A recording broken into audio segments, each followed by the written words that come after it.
네, 안녕하세요. 2023학년도 한국교육과정 평가 6월 모의평가 대비 영어 능력 출제 경향 분석 및 학습 전략에 대해서 이야기를 할 저는 대구국제고 교사 이정우입니다.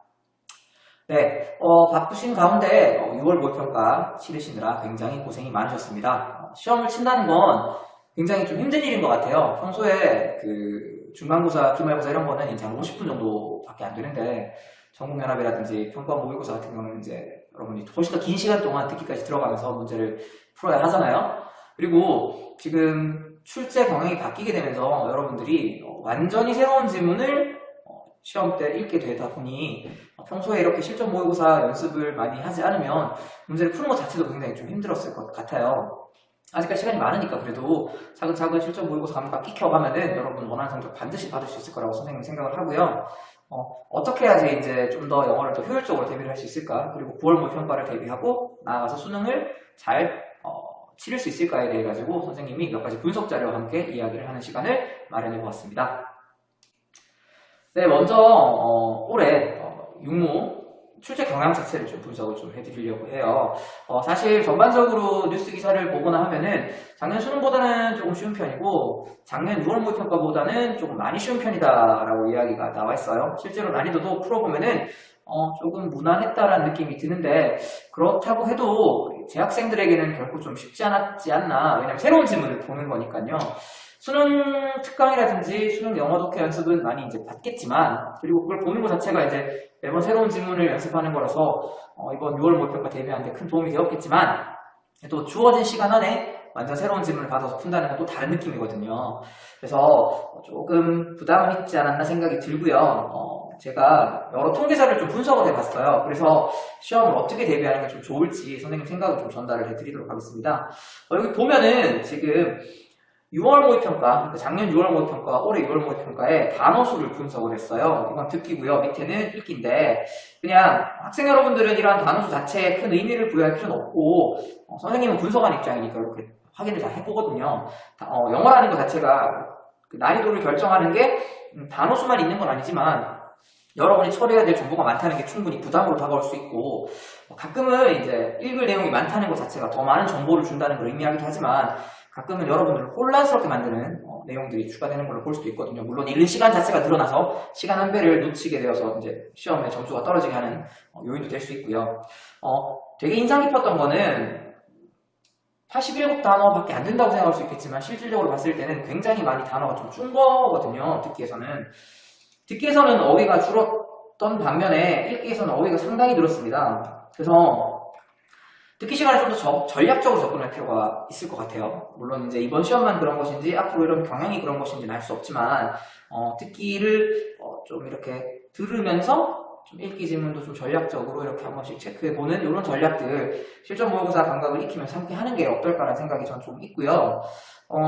그리고 단어 수가 이만큼 늘어났는데 난이도는 생각보다 많이 늘지 않았거든요. 그래서 선생님이 지금 여기 체크해놓은 대의 파악이랑 맥락 모듈에서 여러분들이 좀 이렇게 대의가 파악되면 선택지로 바로 내려가서 답을 체크할 수 있는 이런 확신을 가지고 문제를 푸는 연습을 좀 해야 하지 않나.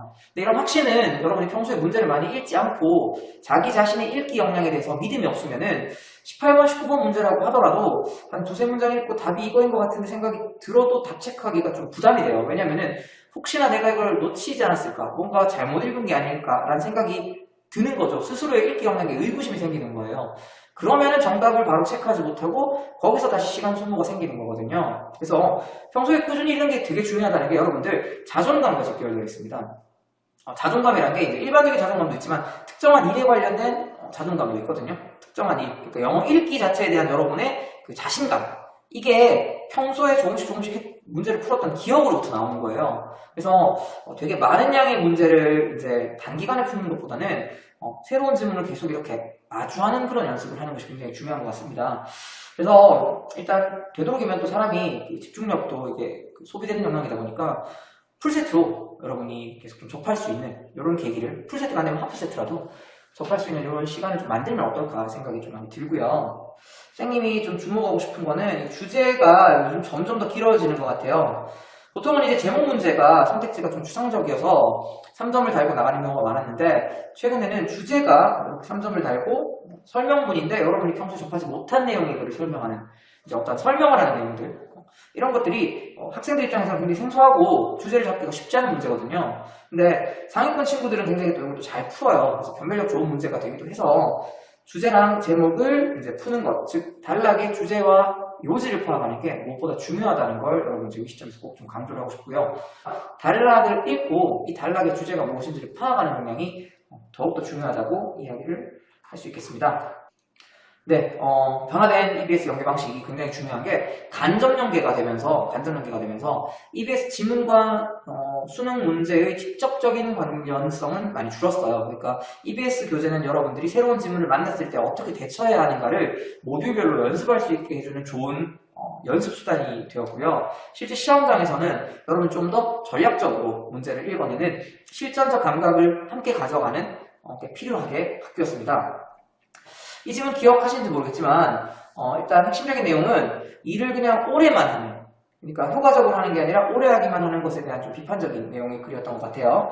어느 부분부터 보냐면은 이 부분부터 한번 볼까요? Without concentrating his effort on the important tasks, 중요한 일에 집중을 노력을 집중하지 않고 여기서 he는 위에 보시면 아시겠지만 Tom입니다. Tom.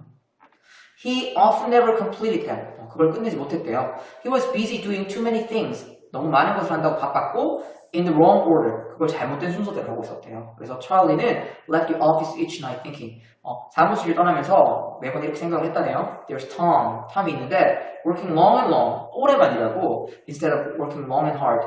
오래 그리고 집중해서 일하지 않는 이런 톰이 있구나라고 생각을 했다는 내용이죠. 그래서 여기서 함축하는 의미는 뭐냐면은 집중해서 하지 않고 그냥 시간만 많이 보내고 있는 그런 내용이 적절하겠네요. 그래서 지금 플랜이 없다라는 것이 정답인 것 같습니다. 그래서 goals direct your hard work. 열심히 하기만 하면 되는 게 아니라 목적이 있어야 된다라는 게 글의 주제였던 것 같아요. 이 부분이 주제문이라면 주제문일 수 있을 것 같은데 이런 글이 어떻게 바뀌었냐면은 이렇게 바뀌었죠. 보면 아주 좋은 내용으로 지금 간접 연계가 된 것 같아요. 어느 부분을 보면은 좋냐면은 이 부분인 것 같습니다. Both are working hard, but only the latter is working smart.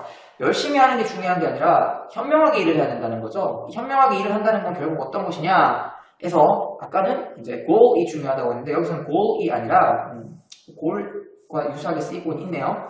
지금 여기 drive라는 개념이 나와요. 드라이브라는 개념을 이제 글쓴이가 지문에서 이렇게 설명을 하고 있죠. 뭐라고 설명을 하냐면은 utilizing the mental gear, 정신적인 기여를 쓰는 것인데 to maximize gains, 얻는 것을 최대화하는 made in the technical and physical areas. 그 기술적인 그리고 육체적인 이 영역에서 얻는 것을 최대화할 수 있는 그런 멘탈 기어를 쓰는 것 자체를 드라이브라고 한다라고 정의를 했죠.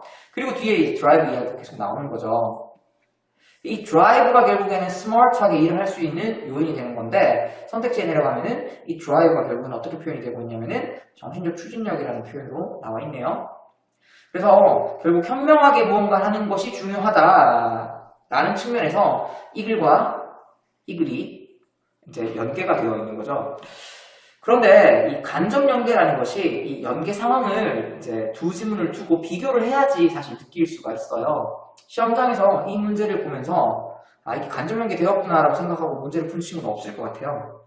그래서 이 시점에서 여러분이 가장 중요하게 생각해야 되는 건 뭐냐면은 모든 글, 170단어 내외의 글은 기본적인 논리 구조, 모든 단락은 하나의 요지가 있잖아요. 이 요지를 효과적으로 전달하기 위한 논리 구조가 앞쪽에 핵심적인 정보를 제네럴하게 제시를 하고 그걸 갖다가 서포팅하기 위해서 뒤에 스페시픽한 정보를 구현하는 구조로 진행될 수밖에 없어요. 물론 예외적인 것도 있을 수 있겠지만 대다수가 그렇거든요. 그래서 첫 세 문장의 힘을 여러분이 늘 염두에 두고 첫 세 문장을 읽은 다음에 글의 소재, 토픽, 무엇이 어떠하다, 이것이 긍정적으로 글쓴이가 서술하고 있나 부정적으로 서술하고 있나를 따져주거나 이것에 대해서 구현을 하고 있다면 긍정적, 부정적 가치 판단 없이 어떤 식으로 구현을 하는지를 키워드를 적어줘야 됩니다. 이 키워드를 한 3개 정도 잡아주면 그 키워드를 섞어가지고 선택지가 구성이 되거든요.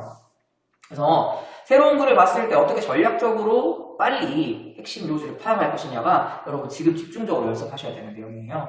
그래서 수능 특강이라든지 수능 완성도 이제 곧 나오죠. 수능 완성이 나오면은 문제를 유형으로 푸는 것보다는 하나의 영어 원서를 본다라는 생각으로 그 단락을 읽고 여러분이 우리말로 요지를 써보고 그리고 답지에 나와 있는 요지와 비교해보는 혹은 옆에 친구와 같이 한번 이 글의 요지가 무엇일지를 이야기해보는 그리고 그 요지는 그 단락의 어떤 문장에 근거해서 나오는지 한 문장 혹은 두 문장 정도 단락에서 중요한 문장을 찾은 다음에 서로 의견 교환하는 시간을 가지는 것이 다소 시간은 많이 걸리겠지만은 가장 빨리 여러분이 원하는 목표로 다다를 수 있는 그런 방법인 것 같습니다. 그래서 지금 본질에 충실할 때다 그 이야기를 좀 드리고 싶었어요.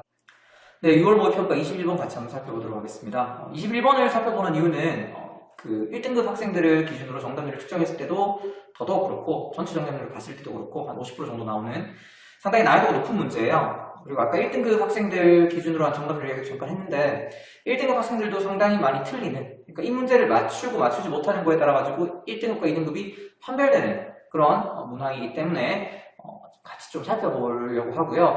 일단 수능과 작년 수능 그리고 작년 6월 모의평가랑 비교했을 때 지문 자체의 길이가 굉장히 좀 짧은 느낌이 있습니다. 근데 지문 길이를 컨트롤하고 싶다고 이렇게 그 길이를 정할 수 있는 건 아니에요. 지문이 나오는 대로 이렇게 문항이 나오기 때문에 지문 길이를 의도하고 출제한 것 같아 보이진 않고요. 여하튼 이 문제가 근데 상대적으로 작년보다 쉬웠던 이유는 많은 친구 여전히 좀 어렵긴 합니다. 여전히 어렵긴 한데 그래도 상대적으로 좀 쉬웠던 이유는 많은 친구들이 좀 익숙해하는 소재를 다루고 있어요. 그러니까 절대적인 관점과 상대적인 관점.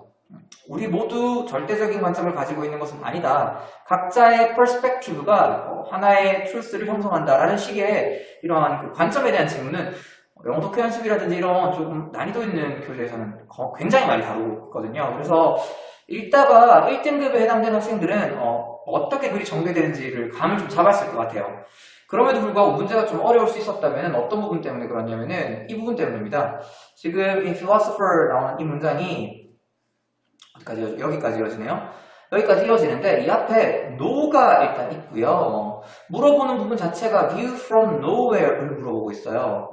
그래서 글 전체의 대의 주제는 살펴보면 아시겠지만은 지금 it is to say that our version of reality is precisely that our version, not the version이라고 되어 있는 게 그 현실에 대한 우리의 이 버전, 우리의 판은 정확히 우리의 것이, 우리의 판이지, 우리만의 관점인 것이지 유일한, 더가 유일한이라는 뜻이 있잖아요. 그러니까 유일한 관점은 아니다. 그러니까 the objective한 것은 아니다라고 주장을 하고 있어요. 그래서 이 글의 핵심 내용은 아까 말했지만 대의는 각자의 관점, 각자의 퍼스펙티브라는 것이 존재한다인데 지금 여기 밑줄 친 부분이 물어보는 것은 그 대의와 직접적인 상관은 없고 오히려 그걸 반대로 뒤집어 놓네요.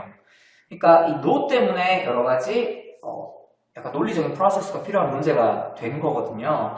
거기에다가 지금 밑에 보면 알겠지만은 굉장히 매력적으로 지금 attractive하게 지금 선택지를 구성을 해 두셨어요. 예를 들어가지고 perception of reality affected by subjective views. 이건 대의랑 그러니까 이 글 전체의 주제와 직접적으로 관련된 핵심 표현이잖아요.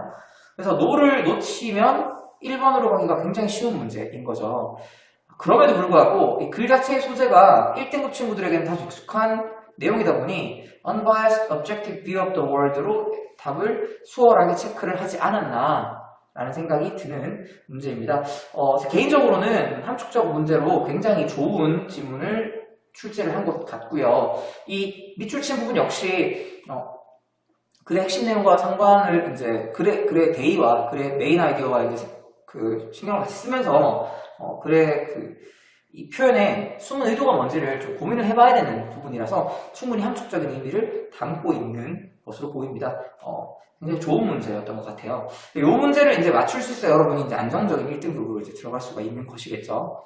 다시 한번 좀 살펴보면 좋을 것 같습니다. 네, 마지막으로는요. 선생님이 여기 잘 정리를 했는데 등급별로 학생들이 좀 취약한 문항을 요약을 했어요. 이걸 살펴보면서 여러분이 불안한 1등급이라면은 지금 여기에 적혀있는 문항들 약한 건 아닌가 꼭 다시 한번 살펴봤으면 좋겠고요. 특히 글의 흐름이라든지 문장 삽입은 평가원 기출 문제를 통해서 그 기출의 감각을 익히는 것이 가장 중요합니다. 이건 출제하시는 분들이 어떻게 문제를 보는가의 관점에 따라서 굉장히 단서의 그 직접적인 정도가 달라져요. 그래서 사설 교재도 좋은 것들이 굉장히 많을 수 있겠지만 평가원의 마인드셋을 가지는 게 가장 중요합니다. 간접 쓰기는. 그래서 꼭 기출문제 안 풀어봤으면 풀어보고 왜 단서가 왜 답이 그럴 수밖에 없는가를 찾아야 돼요. 그래서 흐름상 이렇게 이어져야 된다는 게 아니라 문법적인 코이시브 마크라고 그러는데 문법적인 연결고리 혹은 동의어라든지 아니면 상의어, 하의어라든지 이 의미 덩어리가 연결되는 그 과정을 추적해서 순서가 A, C, B일 수밖에 없다 혹은 B, A, C일 수밖에 없다 이걸 꼭 확인해 줘야 됩니다. 그거를 연습하는 게 여러분들 여러 사설 문제로 양치기 하는 것보다 훨씬 더 도움이 돼요. 그러니까 특히 그 간접 쓰기는 그렇게 좀 집중을 해서 풀어주기를 바라고요. 2등급 중위권쯤 되는 친구들 듣기 틀리는 거 없는 거 꼭 좀 확인해 주셨으면 좋겠어요. 듣기는 반드시 맞춰야지 여러분 원하는 등급 올라갈 수 있기 때문에 그렇습니다. 자, 나머지 내용들 한번 읽어보시면 좋을 것 같고요. 여기 단어 외우는 내용이 있는데 여러분들 천천히 한번 읽어보시죠. 여기 있는 내용들이 다 참인가 거짓인가? 네, 전부 다 거짓입니다. 효율적으로 단어 외우려면 다양한 단어점 보면 안 되고요. 여러분들 EBS 수능 특강 뒤에 붙어있는 단어점부터 먼저 정복을 하는 게 좋습니다. 지문을 읽는 게 더 중요해요. 단어 자체를 외우는 것보다. 3학년들이라면 단어 양 키우는 것보다는 지문을 접하면서 단어를 채우는 것이 훨씬 중요한 전략입니다. 두 번째로는 그냥 단어점 자체를 전체로 외우려고 하지 말고 여러분들 그 EBS 그 단어점 같이 나오는 거 지문 보면서 단어 정리하는 쪽으로 공부를 하면 좋을 것 같고요. 반여 동의어 다 외울 필요가 없고요. 일단 그 영어단의 가장 정확한 우리말 뜻 이거 챙겨서 그 뜻을 기준으로 맥락에서 뜻을 확장해 나가는 방식으로 접근을 하면 좋을 것 같습니다. 예쁘게 꾸미면서 할 필요 없고요. 여러분들 문제 풀고 있는 그 문제집 자체가 단어장이 되어야 됩니다.